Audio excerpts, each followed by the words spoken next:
At dahil nga tag-ulan na ngayon mga busing, hindi naman natin malilikayan talaga ba na dumadaan tayo sa mga lapok-lapok na daan ba? Kaya itong mga dalawang motor natin dito mga busing na sobrang lapok talaga. Kaya for today's video mga busing is maglilinis na naman tayo dito.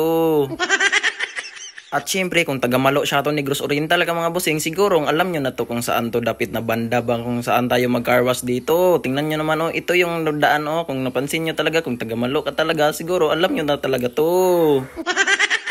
Siyempre, sadyang banda mga busing, agad-agad mo na akong nagkuha ng 2.5 doon sa aking bulsa para na makahulog ako doon sa machine mga busing. At tingnan nyo naman yung ating motor mga busing, sobrang daghang lapok talaga mga busing, kaya lulunan kasi tayo, galing pa kasi tayo ng Ulayan Malo mga busing. At syempre kung nakabideo pa tayo doon sa pinuntahan namin mga busing, siguro matutuwa talaga kayo sa kakalipay talaga mga busing kung paano namin dinadaan tong mga motor na to mga busing. Kasi nga yung daan dito mga busing sobrang parang lapok talaga mga busing, parang tatataniman ng humay mga busing, parang basakan ba.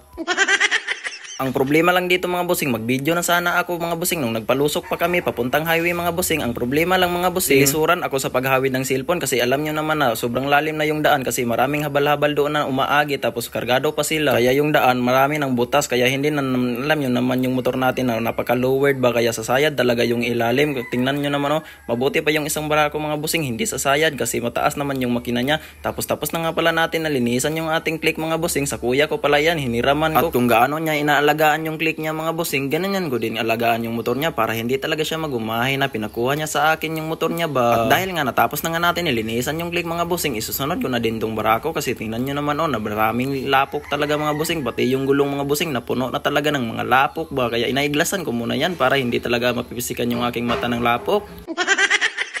At ito nga palang barako natin mga busing, kung saan nagtatanong mga busing, sobrang luma na pala to pero mukha lang bago kasi inalagaan ko man yan. Yan naman talaga ako mga busing, kahit saan ako ilagay mga busing, maalaga talaga ako sa mga motor. Kahit pahiramin mo pa ako ng motor mga busing, aalagaan ko talaga yan, promise.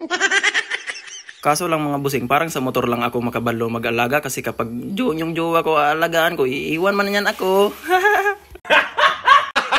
Gago!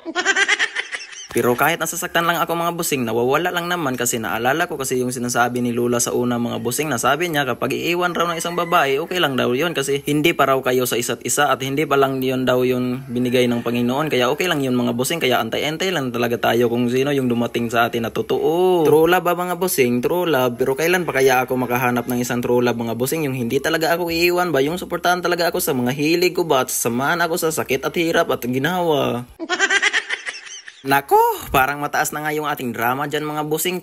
Samahan nyo naman ako ulit mga busing. Kaya nga pagkatapos natin nilinisan mga busing, agad-agad ko munang pinunasan yan para hindi talaga tatapot yung alikabok ba, kasi nga hindi nabasa yung ating pairings. Siyempre dahil hapon na nga mga busing, bali naabutan na tayo ng 2 oras sa pagkakawasing nitong motor na to mga busing para talaga malinis ba, malinis. Tapos ito yung ating tropa mga busing. Tingnan nyo naman napaka-bilib talaga ako sa kanya mag-drive mga busing ba, napaka-astig niya tingnan mga busing ba. At sadyang banda mga busing, papauwi na pala kami niyan. Tingnan nyo naman bali tagsa kami ng motor kasi nga yan yung sinasakyan namin papunta doon sa bukid ng Ulayan mga busing. At yan mga busing, hindi nagtagal, napunta na kami doon sa bahay, malapit na kami. Tingnan nyo naman pinasakan niya doon sa bahay. Tsaka ito na nga pala yung bahay namin dito mga busing. At syempre hindi naman magpapahuli yung Raider 150 natin dyan mga busing, nakatambay lang pang daily ba, pang daily, hindi lang pang show yan, pwede pang daily lang talaga yan. Ayan, tingnan nyo naman at saka yung click natin mga busing, napaka-memes talaga. At syempre kinakapoy tayo mga busing, duyan muna tayo dito, pawala ng kapoy ba, tingnan nyo naman At syempre hanggang dito lang pala yung ating video mga busing. Bye bye, ingat kayo palagi mga busing ko.